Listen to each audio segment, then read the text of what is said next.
So I've been telling people that the Birdverse stories are probably the transiest fantasy fiction that I've read, and are really notable for having autistic main characters and aging main characters, and really centering voices that often have been pushed to the margins or completely excluded from storytelling. And they do that with a focus on relationships and the connections between people and growth. And they're deeply moving. And I hope if you haven't encountered many of them, or if you're just getting started, that you'll keep reading them, because there's so much good stuff out there.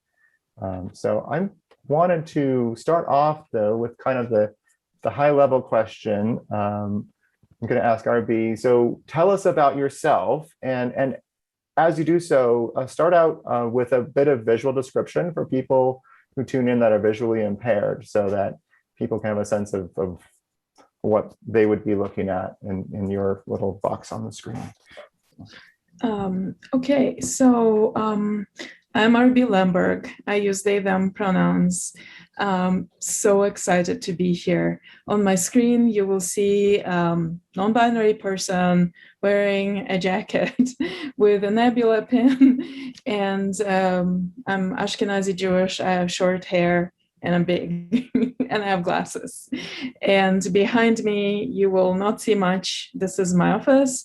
Pretty much every spot of my office is full of books, except what you're looking at. And there is I think, Baltic and I think Lithuanian Soviet era tapestry in there that shows workers in a weaving factory. This is what I think it is, and I found it in Iowa. It's very Soviet. And I put it in there because I love it, and I love it because I love weaving, and I'm of Soviet extraction. So let me tell you about my origin a little bit. I was born in Lviv, Ukraine, and my family, due to complicated history, some of it will be discussed in a forthcoming nonfiction book that I can tell you more about. Actually, it's poetry. Due to very complicated history, my parents had to move to Russia, to Vorkuta, and I lived, which is a former Gulag site on the European side of the Ural Mountains.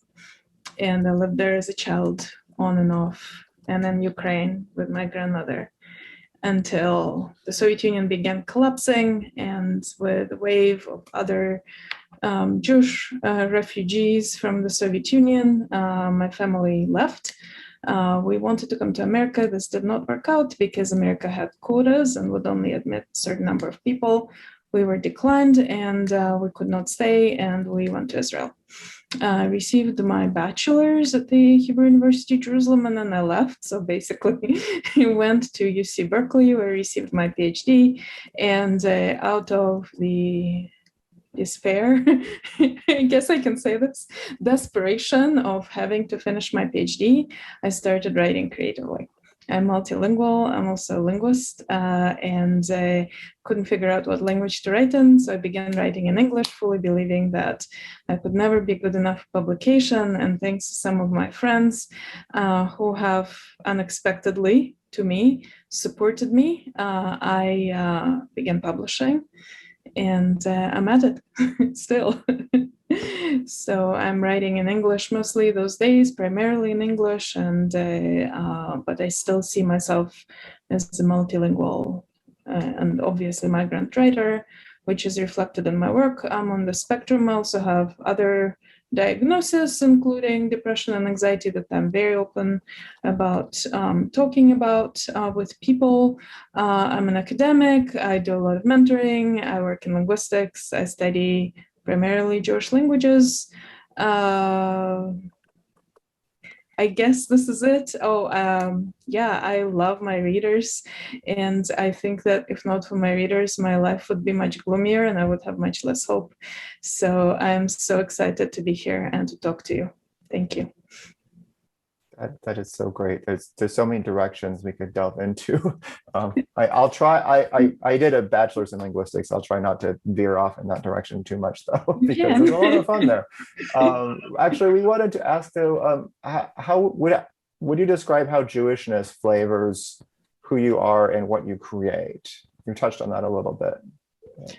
Jewishness flavors everything. It's less of a flavor than the core, of what I do and who I am as a writer and as a person and as a professional. So all levels of my life are affected by my Jewishness. But I also very early on, my first story was a Jewish story about two musicians in the Holocaust, a grandfather and a grandchild.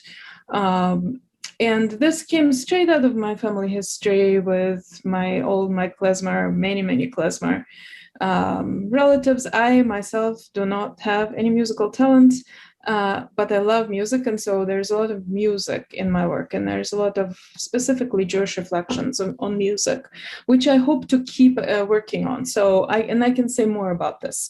So I think you've read my story, the book of How to Live, and so some of that, there is glimpses of the Dawn Song, and of course the Dawn Song appears in For Profound Leaves, etc. So I live and breathe Jewishness, but I don't think it's not from a North American Jewish perspective.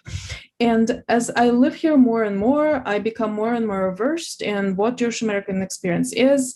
Of course, I have a lot of Jewish American friends. I'm a part of Jewish American congregations, one congregation specifically, which is where I live. And I just don't feel that I come from the same angle. I have noticed that when I was beginning to write, that a lot of things that I put into my work were not read as Jewish at all, or were not recognized as Jewish. For example, my publisher, Jacob Weissman of Tachyon, who's wonderful, and this is not in any way, shape, or form a criticism of him. He had a conversation with my editor, who is Jamie Go, who is Malaysian, and she said, well, it's very Jewish, the Birdverse is very Jewish, and Jacob says, well, not explicitly. How is it not explicitly Jewish? And so I started to think, well, what is missing to make it explicitly Jewish? Is it a knedel? Is it like what is a piece of matzah? Like what is not symbolized there? That it's Jewish. And then I realized, well, because it's not a Jewish American Ashkenazi experience that I want to address in there. I draw a lot on the history. Birdverse is inspired by, I don't know if you've ever read this very strange article. I keep blanking on the author's name, who asked the question, why is there no Jewish Narnia? Who knows about this, right? Why is there no Jewish Narnia, right? Jake, do you remember who was the author? Because I keep blanking on his name. I don't, but I will look it up and put it in the chat. I think it was a tablet a while ago. It was all over. It was in 2010, and I was just starting, and I had my first story published, which was a Jewish story, and then I encountered this article, and it was widely debated in the wilderness of LiveJournal, right? Now in those days we are not even remembering LiveJournal that much, and those of us who are young enough to not even remember LiveJournal, but it was discussed there, and people ranted about how the biases of this person, because clearly this was bias, because there are many Jewish fantasists. They're just women, and I guess now there's non-binary people and trans people, not cisgender white Ashkenazi man, which is what this author was clearly looking for, right? Why is there no Jewish Narnia here? Jake posted it in there. Yes, Michael Weingrad. Well, a few years ago, Michael Weingrad published yet another one of those. So there still wasn't a Jewish Narnia, even though there was so much more writing, including my own. But in 2010, I started thinking, well, okay, let's take it seriously. Why is there no Jewish Narnia? And there is a Jewish Narnia, obviously, many of them by many authors. But if we take this seriously, what he's really asking is, why is there no Tolkien in Jewish world? And the answer is, well, because Tolkien came from a certain perspective of a linguist and a folklorist, working with Indo-European traditions by which he was very inspired, and the myth-making of Middle-earth relied on his in-depth, academic, very deep knowledge of Indo-European traditions. Then I looked at my own work, and I have, in the beginning, as an undergraduate, I worked very heavily on Indo-European stuff, and I wanted to go into historical linguistics. And I didn't, because it's a terrible field, but let's not digress into that direction. I'm going to be on YouTube. people will hear that I'm saying that it's a terrible field. Hey, I'm not the first to make this criticism. The field needs more work. But one of the things that the field needs more work on is that the emphasis on Indo-European only is a misguided emphasis that has its roots in 19th century and unpleasant things that happened in 19th century, which I will not go into. We do not have Jewish Narnia because we do not have the same traditions of teaching this, and not just this, but anything else that is not European-centric at universities at the same depth. But here I am, and so what can I do as a person who knows those things? Maybe not as well as Tolkien knew Indo-European, but I know those things, so what can I do? So I started world building in Birdverse, and I started thinking, well, I want the Jewish diaspora, I want Jewish diasporic people. Here, the Chana, they will be inspired by Semitic and world building. We're not even gonna go into questions of Jewish Americans. We're gonna stick to the Middle Ages and the inspirations of the Middle Ages and earlier. And so that's kind of where I went with this. So there are a lot of allusions to a lot of Jewish things that maybe are not taught at universities as widely. They're taught at universities, but maybe not as widely. So there's not going to be a bagel, but there will be PU team, and there will be Jewish instruments, musical instruments, and there will be prayers, and there will be the alphabet, and there will be, the queerness of these communities, and the dispersion and diversity of these communities, and the fact that these communities dealt with trade, and the fact that these communities dealt with scholarship, and they had ties between them, and the fact that these communities were in contact with many other communities. Which I'm also interested in. So it's not all going to be always about Chana, and it's not always about Chana. But a good chunk of it is about Chana. So that's the Jewish answer. I'm sorry if it's too long. Oh, this is great, and yeah, that whole experience of being a minority within empire or within different civilizations and different groups it shows up, and yeah, that's one of the really neat things about this. And there's a book I've been reading on and off. It was a collection that came out called A Rainbow Thread. Oh yes, came out last year, which is like queer Jewish experience through the ages, and sometimes it's a very critical reflection of it, negative, but it's like there were people that were living their lives if someone had to issue a rabbinic ruling about something they didn't like that was going on, so what you're saying about people existing and being part of the community through the ages, I hear you. I have a question. Go ahead. No, go ahead.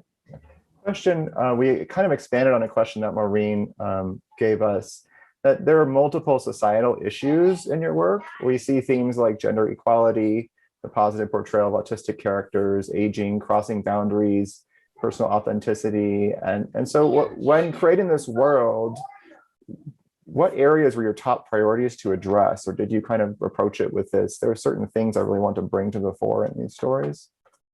My default is not where people usually place the center. My default is the migrant autistic experience. This is what I come from, and my default is a queer trans experience because that's where I come from. So I can't, the only thing that I did, which is not a small thing really, because it was painful to do, was to say this experience is legit and it's okay that it's intersectional, and I'm just gonna place it at the center of my work because this is my work and this is who I am. So I migrated multiple times in my life. Retroactively, I originate from both Ukraine and Russia, which were very different experiences for me.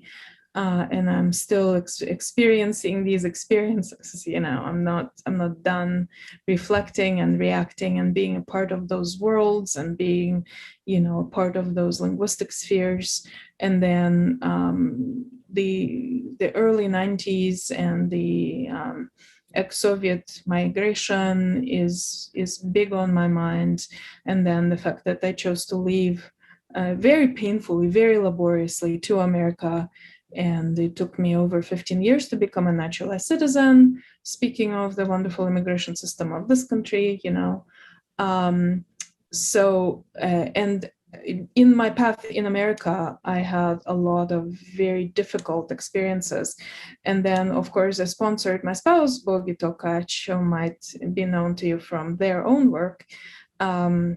We went through a second, you know, immigration experience for me as a queer trans family, which was difficult. And that's, you know, I'm not going to elaborate on this, but it was difficult. It was very, very difficult. So obviously these experiences are at the heart of what I write about and what I can I can say that I know. This set of circumstances might not be unique, but it's not what's usually centered. So I can say, oh, I chose to center X, I chose to center Y, for example, and some of it came organically. For example, when I wrote Geometries of Belonging, I wrote from a perspective of a person who is very depressed and is clearly neuroatypical, and is engaging with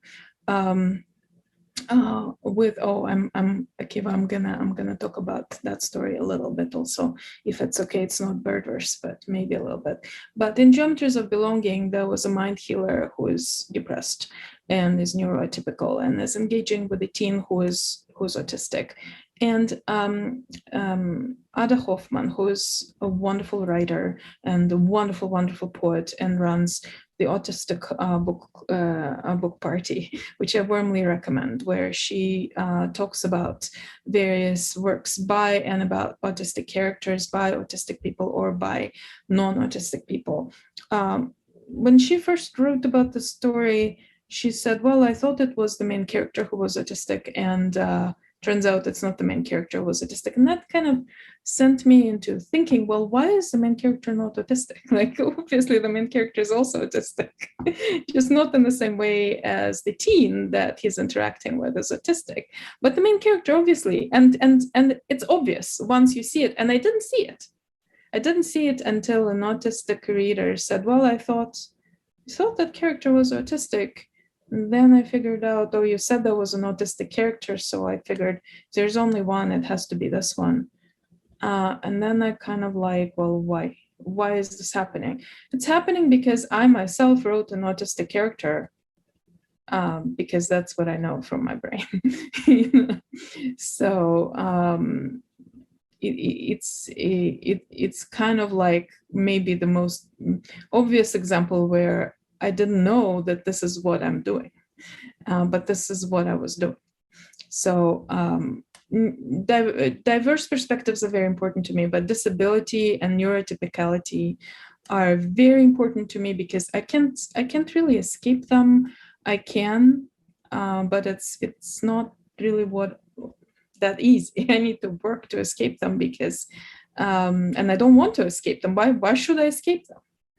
A lot of times I see people representing, thinking they're representing disabled characters, but it doesn't feel very deep to me. And I'm not gonna name names because it's not about calling anybody out, but it's about, oh, we're gonna add, okay, this character is in a wheelchair, or this character is, you know, whatever, this character is autistic, but it's not really reflecting. For example, if your autistic character internally sounds exactly like your neurotypical character, then it's not satisfying to me as a reader who is neurodiverse. I want to see, you know, I want to see what makes them autistic. And I know what it is for me, and it's not like this for anybody else, but I want to see maybe fixation on detail, or repeating thoughts, or repeating ideas, or, you know, 6 hours passed and I'm still tinkering with this one machine, you know, whatever it is, or inability to recognize faces, or, you know, there's so many ways to do this that would recognize both the diversity of the autistic experience, because there is a lot of different ways to be autistic in this world, and also the fact that this character really has an internality, which is different from the internality of characters who are maybe neurodiverse, but in a different way, or or not neurodiverse. So that's what was missing. And I want to say that my late and much missed friend Corey Alexander was a person with whom we discussed for many years these ideas. And both of us shifted in our writing towards greater openness, because both of us started there believing that the market just wasn't really open to stories of disability and neurodiversity. And both of us kind of shifted each other. Corey wrote about the impact of geometries of belonging, my story on their writing, and I constantly talk about how they impacted me. In terms of just going for it, no matter, yeah, the stimulus and settings is. Thank you, Victoria, for saying this, and I'm sorry I stopped mid-sentence. Yes, it's important, because if it becomes overwhelming, if your character has sensory integration issues, if it becomes too overwhelming, your character is not going to be able to react in the same way as maybe you want them to. As an author, you want to, plot to move forward, but the author is not. If the author is feeling what the characters are doing, and many of us are. A character is going to sit down on the ground and it's not going to move. And this is exactly what is happening in the book that I'm revising, that's going to hopefully come out next year for Tachyon, which has an explicitly autistic, it has an autistic main character, one of two, and the character sits down on the ground and cannot move until they stem with a stone that they find on the ground, and then they're okay now. They're not okay, but they're able to get up.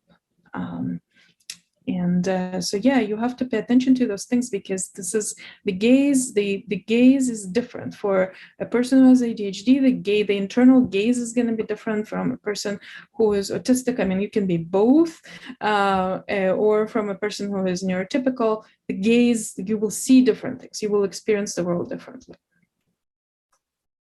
So it's kind of cool for me. That's where the fun is for me. If two characters are in the same place, one is not going to notice the same things as the other, depending on their neurotype. And even depending, if one character cannot move and is on the ground or in a mobility device, they're not going to see the same things as a person who is standing and moving without difficulty. So that's the fun, and that's the fun, and that's why some readers connect with my work so deeply, because it reflects something that is a part of the experience of seeing the world as not being built for you. The world is not built for people who are disabled and neurodiverse. The world is not built for children. The world is not built for bigger people. The world is built for some kind of an average. And if you fall within that range, the range is expanding, and that's good. But if you fall within that range, you're not going to notice the same things. Great point. Yeah. I'm curious, this genre of fantasy seems, if you look at like sales and like fandom, it seems very dominated by either grimdark anti-heroes ever since, George R.R. Martin, or these kind of, I would call them simplistic tales of, good noble heroes versus evil ugly monsters. And yet you've carved out this niche for complex and pretty original stories of relationships, healing, and survival. And how did that happen? Or you talked a minute ago about being like, hey, we're going to tell these stories and we're going to, put it on the page. But how did you find your niche, I guess? So thank you so much, Akiva, for that. And again, this is going to be on YouTube, and sometimes I think that those things might be best kept off YouTube, but I'm going to say that. My publisher told me not to be too negative, but I'm not negative, so I'm going to say something. Yes, I've carved a niche, and yes, people follow my work, and I'm eternally blessed, and it's amazing. And that's what keeps me going. And really, 3 people are directly responsible for the fact that I kept going.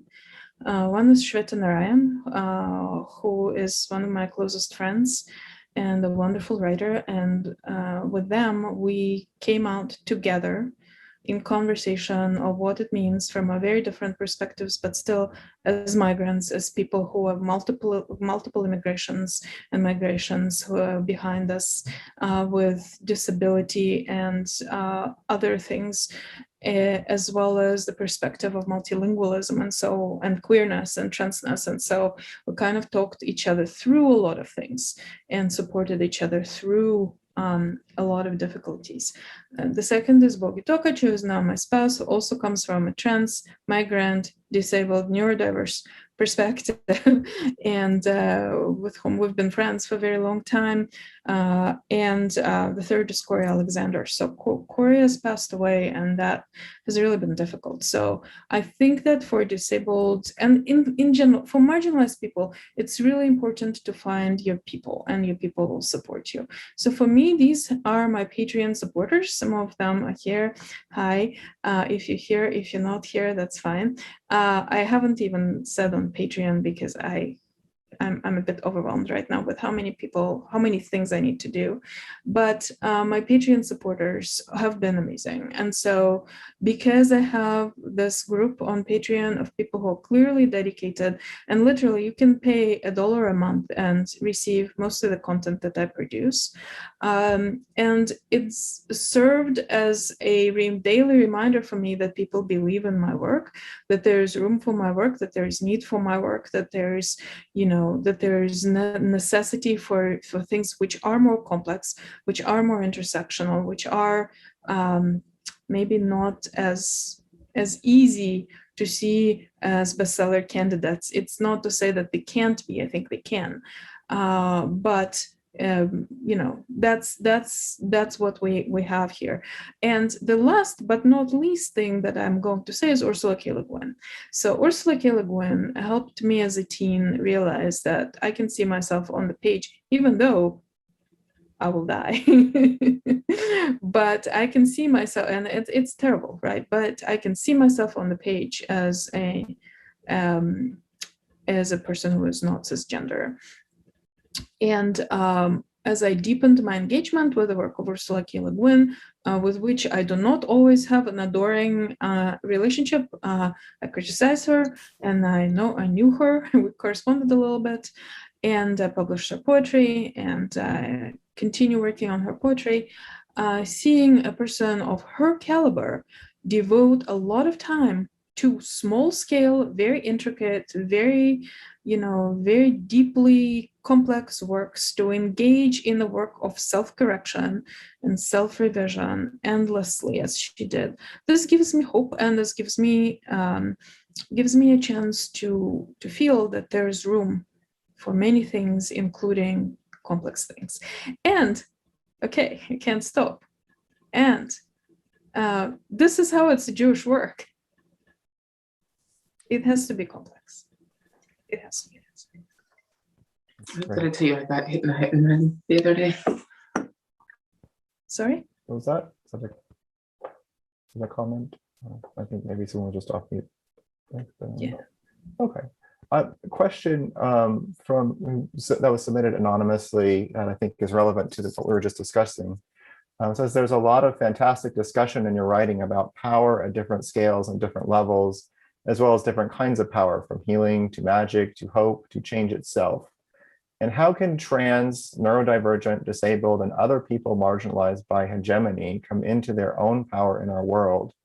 Or what can we learn from Birdverse to empower ourselves? And what is the role of story and belief in our being able to do so? This is a beautiful question. So thank you to the person who submitted this question. This question is also its own answer. The question contains all the answers that you need.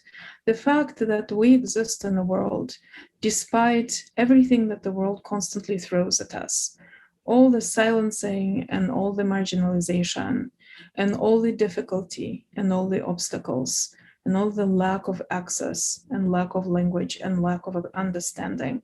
Despite this, our people, individually and as a community, have produced throughout history and will continue to produce works of incredible art, incredible meaning, artistry, feeling, and power. This power is our power. This is our power.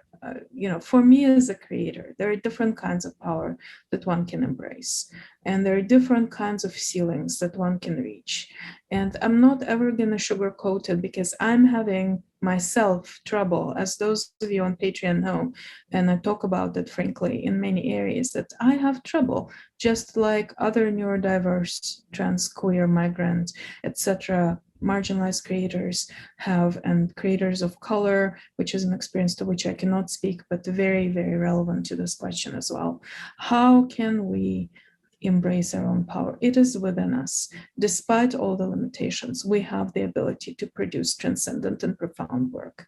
And we have the ability to experience the world, even if we're not creators, and to contribute to the world through friendships, through understanding, through our effort, through even simply our existing. So I know that feeling disempowered on a daily basis is something that we struggle with, and it's a thing.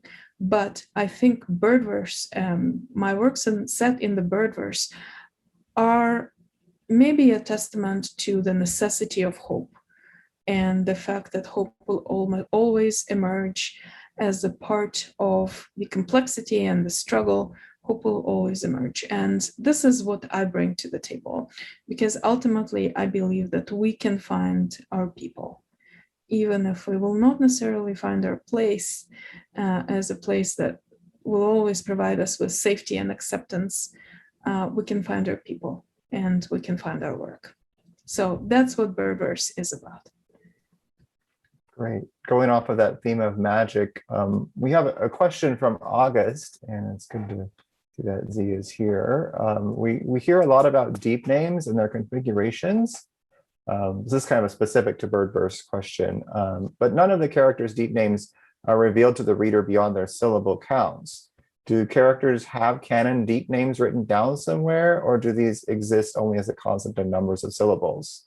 And to build on that a little bit, some characters like the healer Perrette can see others' names being activated, but can they sound out the names they see, or only get a sense for how many syllables they are? Okay, these are many wonderful questions. Let's start with the end. No, you cannot know, even if you're extremely, extremely magically gifted, like Perrette, who is really gifted beyond what he's admitted, even in that story. You cannot guess the exact name, deep name, from looking. You can guess a syllable count, but in his case, he can see even more. He can guess he can clearly see the syllable count, but he can also guess the kind of power that the person will wield. But he cannot actually perceive the phonetic shape of the deep name itself. That he cannot do. And the deep names itself. Okay, I'm going to give you an answer that every time I give it, people are weirded out. And I'm sorry, but this is weird, but this is a thing. I know some of the deep names of some of my characters and others I don't. And the reason for that is that I respect the privacy of my characters. This is where the weirdness starts. And deep names are something that's very, very, very personal to people. And some of them are very close to me, and they have revealed their deep names to me. And if I ever get to write about them at length, for example, about Perrette's partner, Tajer, I will write about some of it, not all of it, because he has a lot of power, and he's very conflicted about it. So, and then, there's more and more about this. But others, like, for example, the old royal, no, I don't. And with other characters I do, and maybe it will be revealed and maybe it will not be revealed. But what I wanted to do with these works, where I never actually quite reveal the deep names yet, and might never do so, is that I wanted to play with kind of like, okay, how much can we go into the depth of these experiences without spelling out what the names actually are? They vary. There's a moment in a novel that's I'm writing where a character acquires deep names, and this character is a linguist and is analyzing them for phonetic properties. And maybe that's the first time when we'll actually see this, because then that's when it's going to be relevant. And this character it doesn't care who knows or who doesn't. She doesn't care because she doesn't care about her magical power and she doesn't want it, but she has it now. So she kind of has it because she has to, not because she wants to. So we'll see how it works. We'll see how it will work out. Does that like help? Deep name shape will depend on the native language of a person. There is phonetic significance to the names themselves, but this is unresearched at this point in Birdverse. So they don't know how the phonetics influence actual magic. They don't have this knowledge yet. They will have it in a few hundred years, but they don't have it yet. Magical fantasy character doesn't care about her magical power. Yeah, she only cares about linguistics. You don't need deep names to do linguistics, according to this character. You don't. And actually, you don't. You really, really don't. And she's inconvenienced by the future possibility of deep names. And it's going to be a few works before you see her even have the possibility of having them. She doesn't want them. Neither does Ephronia from the book of How to Live. She does not want deep names. She's not trying at any point to acquire deep names. She's angered by the fact that she's pressured to acquire deep names. She's fine without deep names. It's also refreshing to have characters who are non-magical in a world where magic is dependent on for so many things and see their perspective. Yeah, the thing, Akiva, with characters who don't want magic. One of the things that I'm getting at in the book of How to Live and a few of my other works is that magic is an axis of oppression, and I'm drafting a book that is going to be set also in Lina, and there it's really going to come out because it's going to be about the revolution. Magic is an axis of oppression in this world because those who have magic have power, and it also often correlates with privilege because it's easier for people with privilege to acquire deep names because they're trained to do so, as opposed to people with no privilege who are not trained to do so, and it's dangerous to take deep names. So that's not something that people explore much.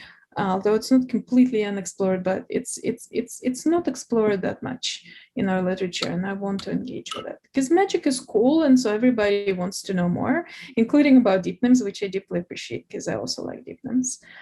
Obviously, I invented them, but yeah, it can be very uncomfortable. We'll be very excited to read those stories when they come out. That's a great direction. Susanna asked a broad question about what did the research for your world building look like as you came up with the Birdverse? Well, I kind of live and breathe research on my own because I'm an academic, and I also read a lot of nonfiction for fun.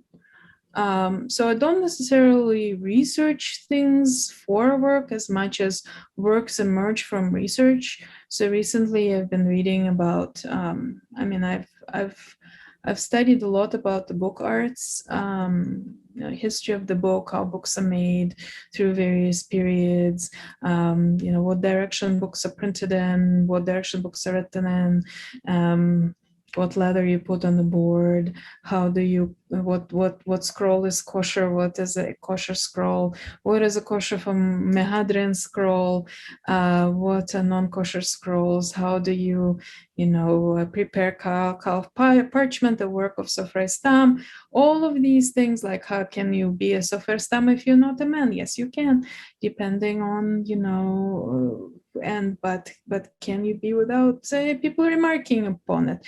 Probably not in this world. Probably not yet. All of those things are not exactly a part of my research for work, but they're a part of things I want to know about as I go about my research for work. So then stories emerge from this because I have my world, and so I keep thinking, well, is there a bookbinder maybe that I will put in there? Or is there, I'm really into textiles. So I do a lot of research for fun about textiles. And I read a lot of very technical books about textiles. And I don't want to make my books so technical when they're fiction, because people who are not neurodiverse will not necessarily want to read this. I'm sorry. You don't want to be the Tom Clancy of weaving? It could be. It could be. It could be, but I don't want to. Right. So I do a lot of research, and then it makes its way into my work. So honestly, the works about carpets and the carpet weaving came from research about dyes that go into carpets in various places around the greater Eurasian and North American context, and the plants that they're made from, which is something that I got into, and then I started reading about it and read about it and read about it and read about it, and what is the red matter? What are the plants that are made traditionally, and how does this change in synthetic dyes and all of those. And then it started my head, I started thinking about it, and and then started writing about it. So I think that my research and writing are organically tied together. And then obviously, if I write about something that I don't know about, I will research it specifically. So for the new book, I've looked at the ancient Khersones, which is a port in Crimea, where I spent time as a child and I had relatives there. And I wanted the ship culture to be kind of based on not based on, but echoing some of the things that I have to say about ancient Crimea, and also archipelagos, which this is not it. So I'm still working on it. So I think research is, it's woven into who I am and what I do. Right. It's one of the things that's so neat about stories is oftentimes it's like the particular interests of the writer or their unique collection of experiences, a way of seeing the world just come through and create a world that other people can enjoy. It's really neat. I wanted to ask about the traditional Hana people and the Birdverse. Well, this is actually about a question about Judaism, but the traditional Hana people don't do a good job accepting trans and gender nonconforming people.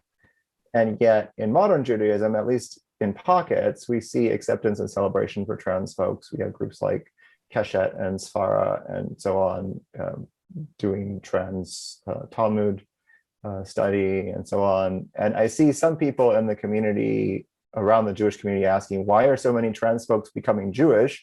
Or also, why are so many Jewish folks coming out as trans? And what is there in the Jewish way of being that resonates with your trans experience of life? And how has your relationship with Jewish practice and text evolved on the journey that you're on? Okay, I come from international perspective, and come from a perspective of an ex-Soviet person who was brought completely secular but extremely Jewish, extremely immersed in all kinds of things related to the Jewish Soviet experience and beyond, as much as was possible. And then I became modern Orthodox in my late teens and early 20s, and I spent a good decade of my life in various modern Orthodox communities and on the fringes of Haredi and Hasidic communities. And I was not accepted. My experience was not one of acceptance, and I was closeted for a very long time. And when I came out, I remember the world of not just modern Orthodoxy, but of conservative movements and of many reform places which were not trans-affirming. They have begun to be trans-affirming after I already started writing and after my world came to be as it is. And I think that there is room in the Hana universe to become more trans-accepting because trans people are there, but it's not a default, and it has not been the default in Jewish places. The fact that we're moving in this direction in the United States, in the more reform and egalitarian communities is very welcome, and it's wonderful. And I'm so glad to see it. And I'm glad to see the work of Svara, the work of Keshet, and have other things to say, but which are maybe not relevant. But, I've seen the modern Orthodox community that I was a part of in Berkeley, which is probably the most egalitarian and open and accepting modern Orthodox community in North America, has become even more so and is very, very accepting. And within that community, I saw examples of people who were who are living their lives and were not closeted. And that also empowered me. So I think the Jewish world is changing, but the change is not over. The change is not accomplished. The change is not done. When we think about Jewish communities elsewhere, not in North America, and I'm not just talking about places like Israel, Palestine, or but even like communities in Eastern Europe, this is still very much a work in progress, to put it mildly. There's a lot of work to be done before we can say that Jewish communities as a general are trans accepted. The fact that trans people have existed and have documented and storied and long existence within Jewish texts and Jewish communities, right, is not the same as having acceptance and celebration and all those things that we know and love from many of our communities today, which is wonderful, but it has not always been this way. And in fact, the changes, I would argue, are recent as people lives go even. So I'm so glad that for younger people, it's this way.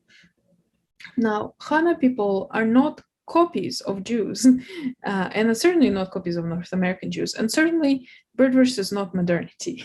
The bigger root questions of modernity are touched upon, but they're not really there. So we're not working on the same timeline in terms of industrialization, globalization, and all of those things that actually contribute to some of the things that we see, some of the good things that we see, as well as some of the not so good things that we see.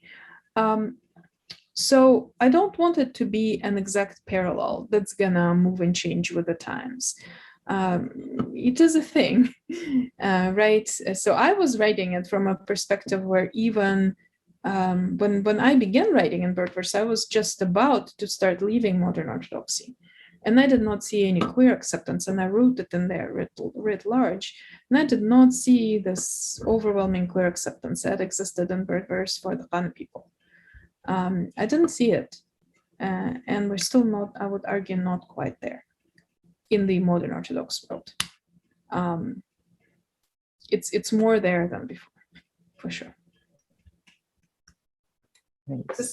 Does that answer your question? Yes. That's a great reflection on that. We are coming up against the time that we planned to be here, so I should probably not add too many. We have so many questions. We could go on and on, but I did want to give you a chance to mention Piyut studies a little bit, because you had a thread on Twitter a while back where you were saying that there's lots of people you see talking about Talmud and approaching Talmud from different perspectives, but there's this rich legacy of Piyut studies. And if you could just maybe briefly comment on that for people here who might be interested. Yes. So Piyutim are diaspora thing, although they did not start in diaspora, but they're really big in the diaspora, I feel, in different communities. These are liturgical Jewish poems, which are composed by people primarily who are not native speakers of Hebrew. Their Hebrew is post-vernacular. And they compose these liturgical poems that are then sung, performed at various contexts, and they're extremely popular.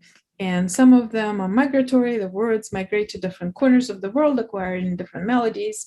Some are community specific, and many of them we know from our own, whatever congregation we in. We know some Piyutim, like Adon Olam. Everybody knows Adon Olam, or at least many people know Adon Olam is one example, but not the only example. And so I have always wanted to do Piyut study, just as we do Talmud study, because there's a lot to study from this tradition, which relies also on Jewish texts for its production, because they are not native speakers. They pull citations from different places and rearrange them and adapt them and put them together into works of poetry, which is then put to music and sound. It's a beautiful and very long-standing tradition.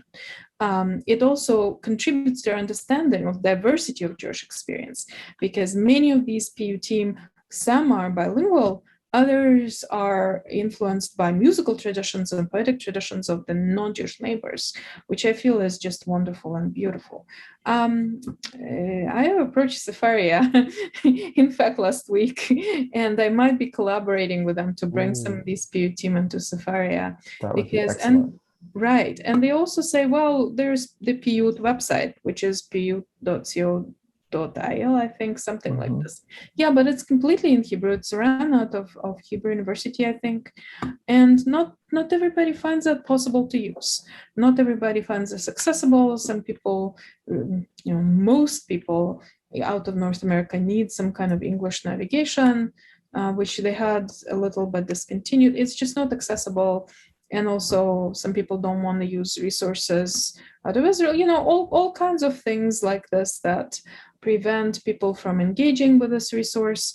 And I hope that Safari will actually work on it. I think I've convinced them, because it's wonderful to have PUT team. And that's where, by the way, Kol Isha, prohibition against hearing woman's voice is related to PUT team, because you're not supposed to hear a woman's singing in mixed congregation. This is a real prohibition that is often discussed in connection to PUT, because can a woman perform them? And there's debates that I come across as people stage them, like, can a woman sing a PUT?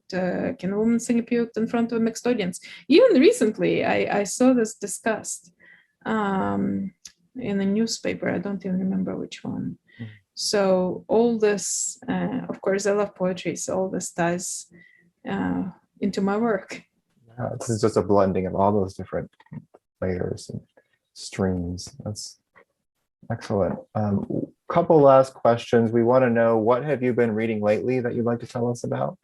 Susanna suggested this question. We always love to hear from authors what they like to read. Okay, so I have been reading a lot of things lately that are nonfiction, which I usually do. But let me tell you some of the things that I feel are good to read. So first of all, River Solomon is going to have a new book, Sorrowland. And yeah, can't wait. I haven't read it yet, but I'm a huge fan of Rivers. I've been rereading Sofia Samatar's Tender. I always reread it whenever I feel sad, because it lifts my spirits, because the writing is so wonderful and so deep and so nuanced. And I just love her work so much that, and I keep returning. I thought I would return to her novels, but actually return to her short work, especially recently, and I will never not recommend it. I want to recommend to you Sonia Tave's book, Forget the Sleepless Shores, which is a very Jewish and magic realist and poetic and wonderful collection of short stories that I think is great. In my own novella category, there are some tremendous works which have been nominated for this year's Nebula, Hugo, and a bunch of other awards. And I'm going to recommend two for lack of time. I'm going to recommend Tlotlo Samase. Her work, she's a Botswana writer from Botswana, and she combines this poetic and just wonderful poetic and dark and kind of on the edge of horror work. And she had a novella which was just shortlisted for the Lambda Literary Award. Let me show it to you. Oh my God, I left it.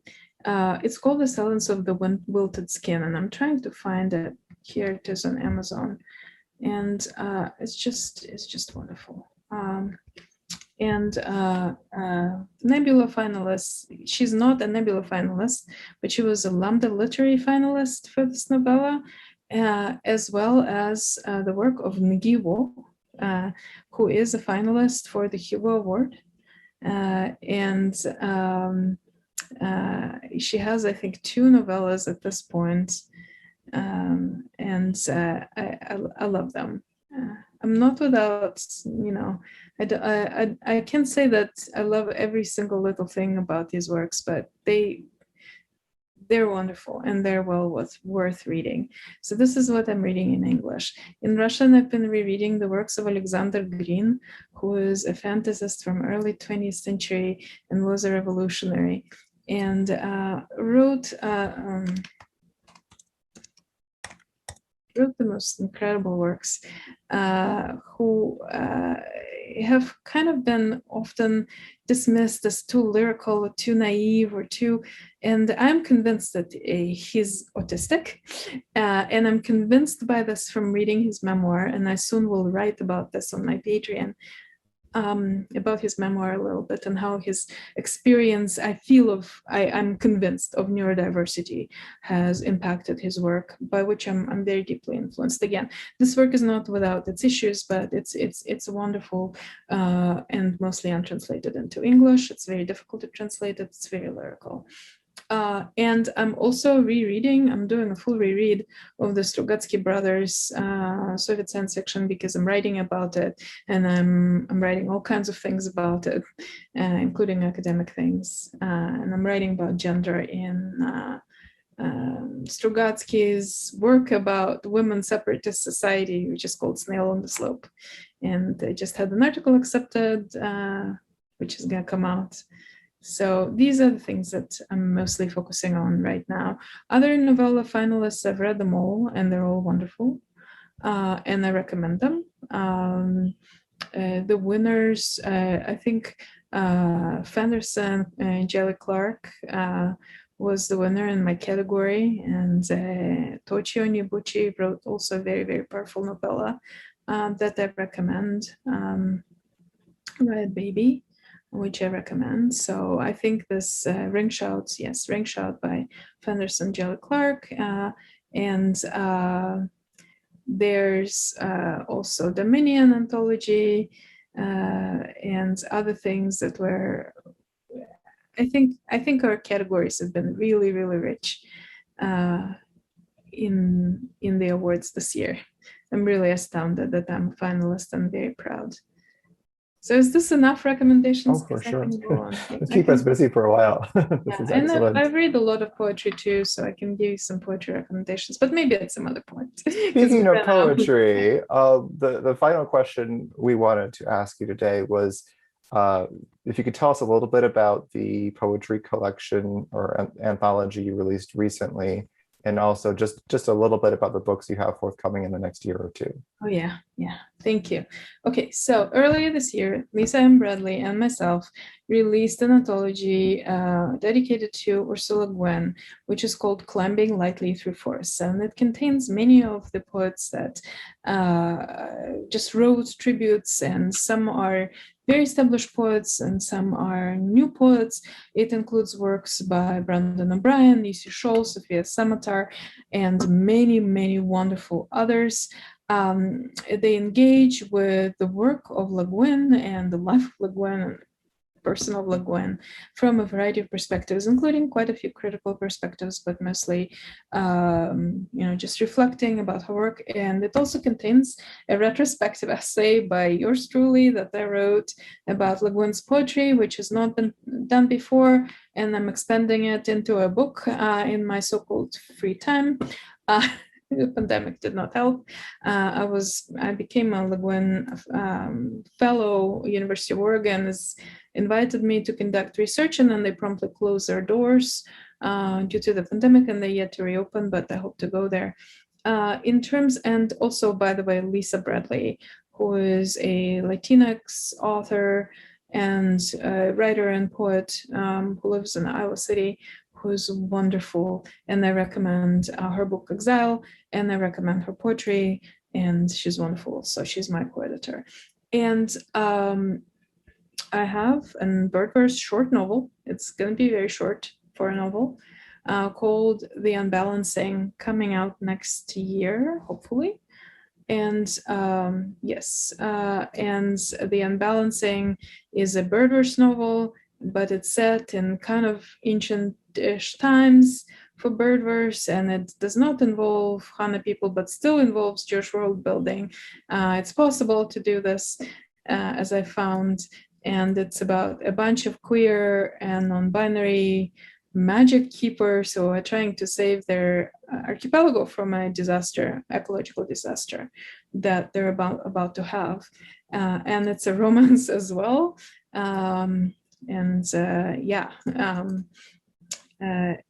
then I also have this book called Everything Thaws, which is a poetic memoir about my life and ex-Soviet Jews and climate change and Vorkuta Gulag, which is also called Vorkutlag, which is coming out from Ben Yehuda Press. And next year, I think I'm gonna maybe have 2 books if everything aligns. Okay. Yes, this story is one of the foundational stories of Birdverse, and I really wanted to make it. This is the foundational story of Birdverse.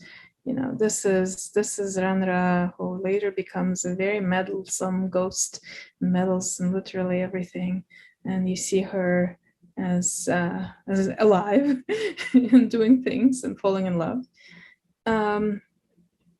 And I just couldn't do that very serious foundational text that I set out to write, because I wanted to write romance in which queer people fall in love and they have friends and they do things with their large friend group and they save a cat and they run up and down the mountain and they grow quince and they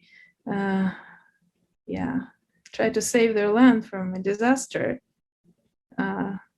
So it's one of those books that maybe in the multiverse somewhere there's a very, very somber book with no romance. Once people get involved, the mythic nature of things just changes, doesn't it?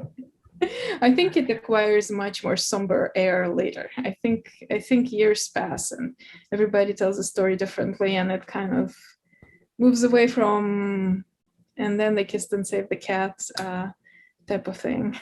Oh, that's so real, though. I'm going to mention to the group, but we'll send out the link. There was a great interview that RB did with a podcast called Bitches on Comics that gets into the stealth multiverse nature of the Birdverse that I hear being alluded to here a little bit. And I just love stories that have that distinction between the witnesses who were there and then how it gets recounted later, or the way it plays out differently. Well, you don't need a multiverse for that. This is our world. Every time a story is told, it's told differently, even by the same person. We will need another hour for that. I mean, this is folkloristics, right? So this is let's dive into a completely different discipline. But you cannot narrate the same story in the same way, especially if different people are involved. Which different people are involved. So this is also where the fun comes from. But I think when I was writing the first draft of The Unbalancing and revising it, I just wanted something good because Corey passed away, and I'll talk about it when the book comes out. Corey passed away, and I wanted something that wasn't just doom and gloom. I was not ready for more doom and gloom, and I think that's a good thing. Mm-hmm. That's great.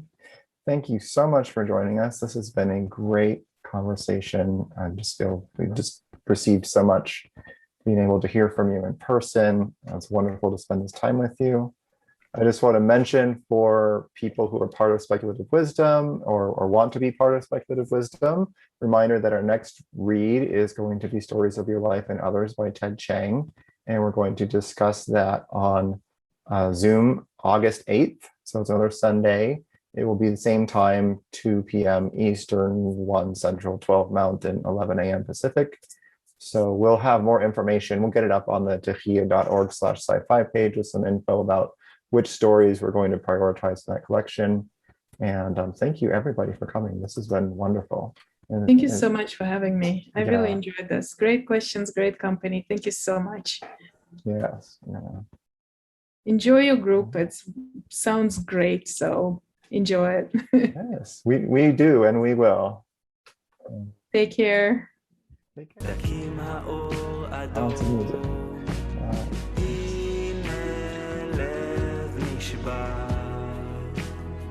כמו מתנה שנפתחת לתת ולקחת